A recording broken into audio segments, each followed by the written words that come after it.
After Jimmy Carter formally announced that he was to build his library on the Great Park, the Georgia Department of Transportation, DOT, made plans to build a highway naming it the Presidential Parkway. The parkway was to be built through one of Atlanta's most treasured historic districts, Druid Hills, including the Frederick Law Olmsted parks. You really don't understand those parks till you walk them. And you see the vistas, you see the opening and the closing of the vistas, the ambience that's in there, the way he pulls you on into the park. And you begin to understand that with less than 50 acres, all the 6 parks are less than 50 acres, and you begin to understand the genius of the man. In my opinion, the design is reasonable. I think the roadway would be beneficial to the entire community.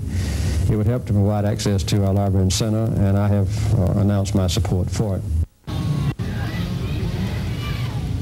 With Charlie helping us to understand Olmsted and what he had meant to the country, the design work that he'd done all over, what he'd given to the country, we all began to understand that Olmsted, we had really a treasure in Druid Hills, and the treasure is mainly along the park area. I mean, all of Druid Hills is a treasure, but of course, having these parks that are the only urban park, and the only urban park that Frederick Law Olmsted Sr. did in the southeast, in the deep south actually, and it's the only thing south of Biltmore Estate that Frederick Law Olmsted Sr. had anything to do with. We began to understand that we really had quite a treasure. And as soon as he climbed down, the tree was cut.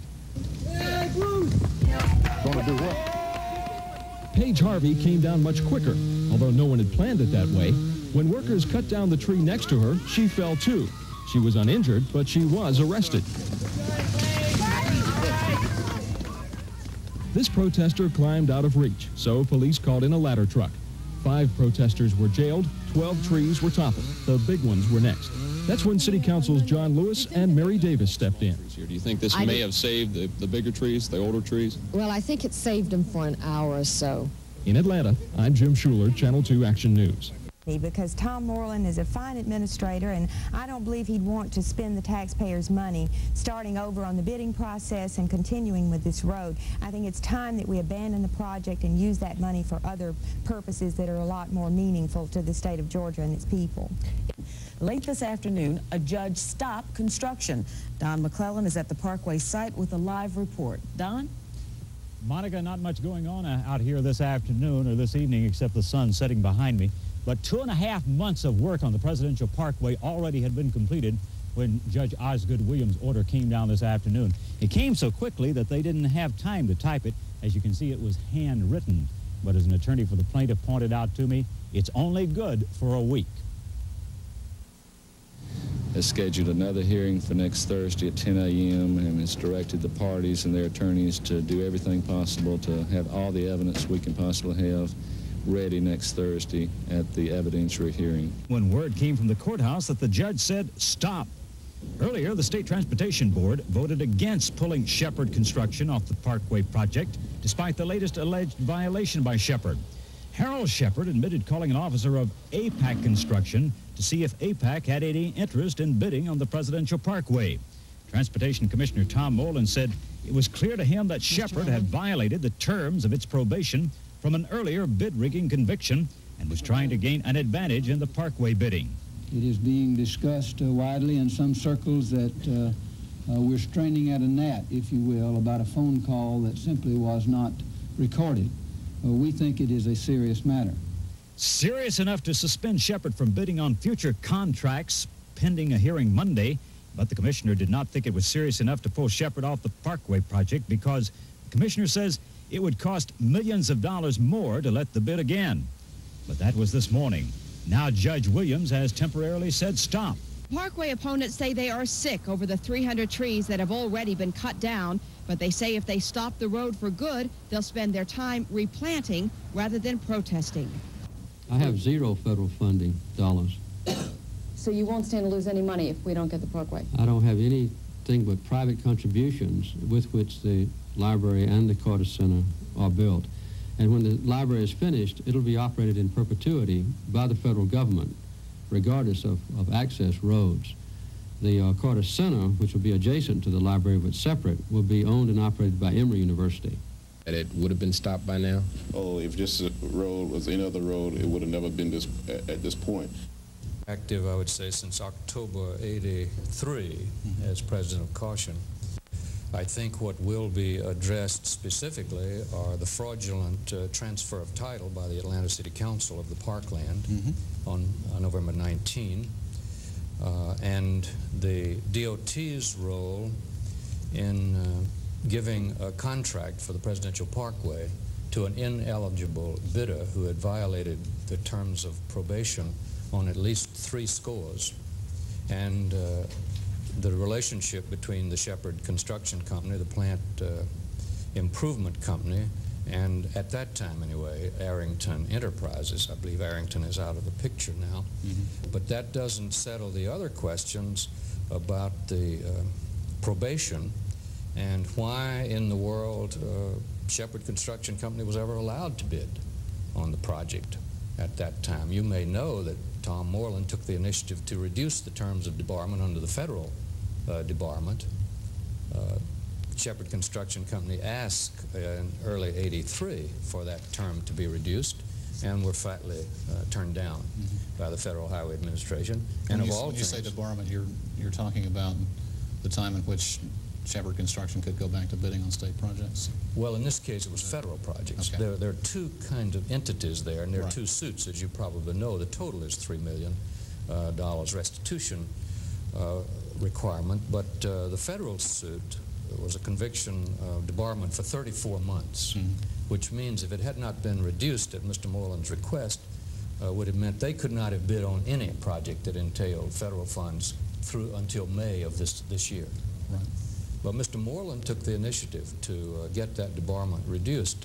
And there's a strange implication there. It is almost as if Mr. Moreland runs a shop in such a way that he can't get honest construction people to bid.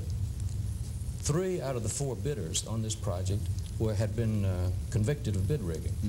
And his plea to the Federal Highway Administration was, we need more people to bid. So he asked for the reduction of that debarment. And the Federal Highway Administration granted that reduction from, I believe, 32 months to 14 months, 34 months to 14 months, on condition that the probation agreement that they submitted with the request, DOT submitted with the request, be in effect. So it is extremely striking to me that that probation agreement wasn't meticulously monitored and observed. And I do think this is perhaps one of the most political roads in the history of the state of Georgia, probably one of the most political roads in the history of this country, and one of the most expensive. If the library was not in question, I don't think we'd be sitting here tonight.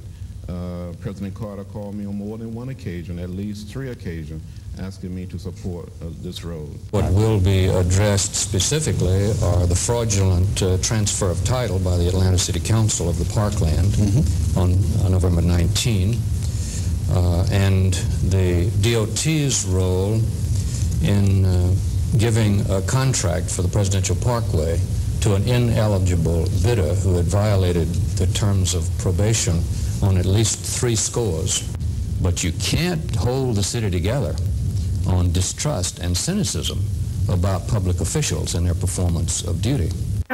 Through the collective effort of many hundreds of people fighting for the preservation of the park, it currently remains intact. This, a momentary victory, is still threatened. Do not arrest us falsely. This is public land. We have a right to be here. Do not arrest us falsely. This is public land. We have a right to be here. It is not the land of the Chamber of Commerce. It is our land. This is our land. So by being here today, you're making it plain and crystal clear that this is our land, and we will struggle, we will fight, we will do whatever it takes to keep this land and pass it on to the next generation. We must be prepared to use the tactics, yes, the techniques of nonviolent, direct action to stop this road. This is not just a road. For some, it is a political road.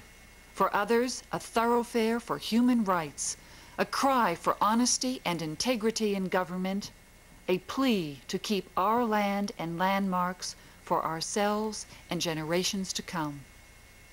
How do you guys feel about the Parkway? Stinks. It stinks. I hate it. They shouldn't do that. They just shouldn't do it. Comparatively former politicians, in some instances, who, I guess we might say, occasionally lust in their heart to perfect their place in history at the expense of the homes and neighborhoods of innocent citizens. The road will run for some 2.5 miles, linking the downtown connector on the west with Ponce de Leon Avenue on the east.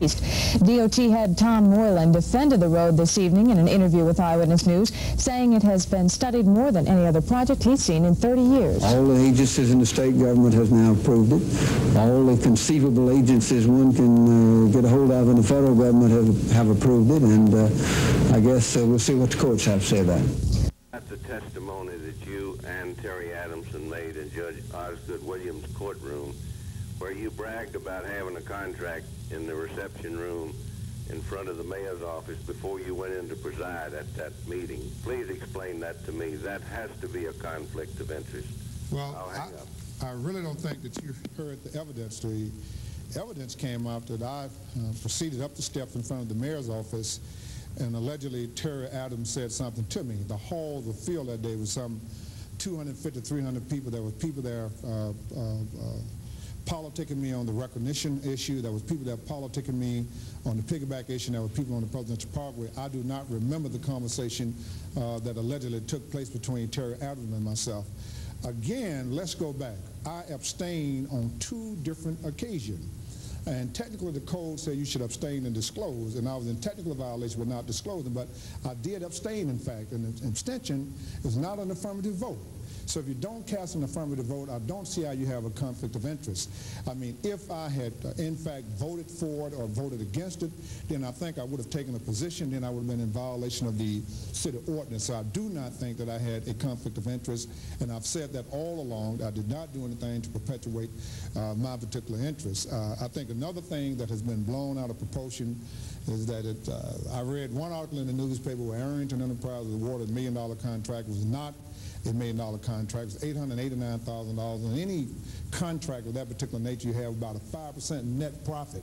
So you're talking about less than $20,000 per year, and then you got to take overhead and all that into consideration. So it was not a major contract in the construction industry, but did not have a conflict, did abstain the first time it came up, did abstain the second time after I voted, and I did call it to the council attention. So I was not trying to hide anything, and again, if I was trying to hide anything, I never would have put the company in the name of Arrington Enterprise, but I'm proud of the name. I've lived in this community all my life. I've made some major contribution to the council over the last 16 years, and if I was trying to hide something, I would put it in the Bill Ship Construction Company and come in and issue some stock, but I put it out there so everybody would know. And of course, Charlie told us also that Riverside was his first suburb. He did about 44 suburbs. Druid Hills was his last. And the only suburbs that are remaining, the 2 best suburbs remaining that have the adequate public space as Olmsted envisioned, are Druid Hills and Riverside. I think that it ought to be built, the road ought to be built, the library ought to be built, and the sooner we get it built, the sooner we will get all this behind us. Question that it is a very significant victory, and we're here to celebrate the stopping of destruction. That's what it means. The destruction is stopped, temporarily at least. And I hope during the time that we have, we can stop the destruction permanently. But earlier you told me you do not consider this an all-out victory. Well, we would like to have had the double victory. It still seems to us that the vote in the Atlanta City Council to transfer the parks really was unfair to the people and was fraudulent. And we're sorry that the judge didn't see it our way. But I hope the City Council can reconsider that matter and help us on that matter. What happens now with caution with the roadbusters? Does Tent City stay in place for the time being? I really can't speak for them, and you'll have to ask them. And I think that depends probably for all of us, the kind of opposition we will continue to manifest, and the strategy that we will follow will depend on what others plan to do. I don't know what the Department of Transportation plans to do, but I hope that they won't go headlong as quickly as possible as they did before to try to go ahead and build the road. I hope that since it's very clear that the price is high, it's higher now than it was before. The opposition is immense.